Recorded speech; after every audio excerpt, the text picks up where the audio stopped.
الحمد للہ رب العالمین والصلاة والسلام علی سید المرسلین اما بعد فاعوذ باللہ من الشیطان الرجیم بسم اللہ الرحمن الرحیم۔ ہم پڑھ رہے ہیں اسلام کی بنیادی باتیں پارٹ 2۔ آج ہم پڑھیں گے فرشتے۔ 4 مشہور فرشتے کون سے ہیں اور یہ کیا کام کرتے ہیں؟ 4 مشہور فرشتے یہ ہیں: حضرت جبرائیل علیہ السلام، حضرت میکائیل علیہ السلام، حضرت اسرافیل علیہ السلام، نمبر 4 حضرت عزرائیل علیہ السلام۔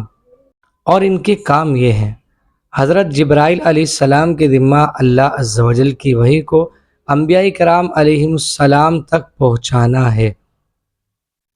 حضرت میکائیل علیہ السلام کے ذمہ رزق پہنچانا ہے۔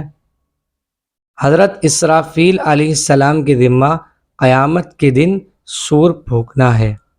حضرت عزرائیل علیہ السلام کے ذمہ روح قبض کرنا ہے۔ انسان کے ساتھ ہر وقت 2 فرشتے ہوتے ہیں، ان کو کیا کہتے ہیں؟ کرامن کاتبین۔ کرامن کاتبین کے ذمہ کیا ہے؟ لوگوں کی اچھائیوں اور برائیوں کو لکھنا۔ انبیاء کرام علیہم الصلاۃ والسلام۔ نبی کسے کہتے ہیں؟ نبی اس انسان کو کہتے ہیں جسے اللہ عز و جل نے مخلوق کی ہدایت کے لیے وحی بھیجی ہو، خواہ فرشتے کے ذریعے یا فرشتے کے بغیر۔ رسول کسے کہتے ہیں؟ رسول کے لیے انسان ہونا ضروری نہیں، بلکہ رسول فرشتوں میں بھی ہوتے ہیں اور انسانوں میں بھی، اور بعض علماء یہ فرماتے ہیں کہ جو نبی نئی شریعت لائے اسے رسول کہتے ہیں۔ انبیاء کرام علیہ السلام کی تعداد بتائیے۔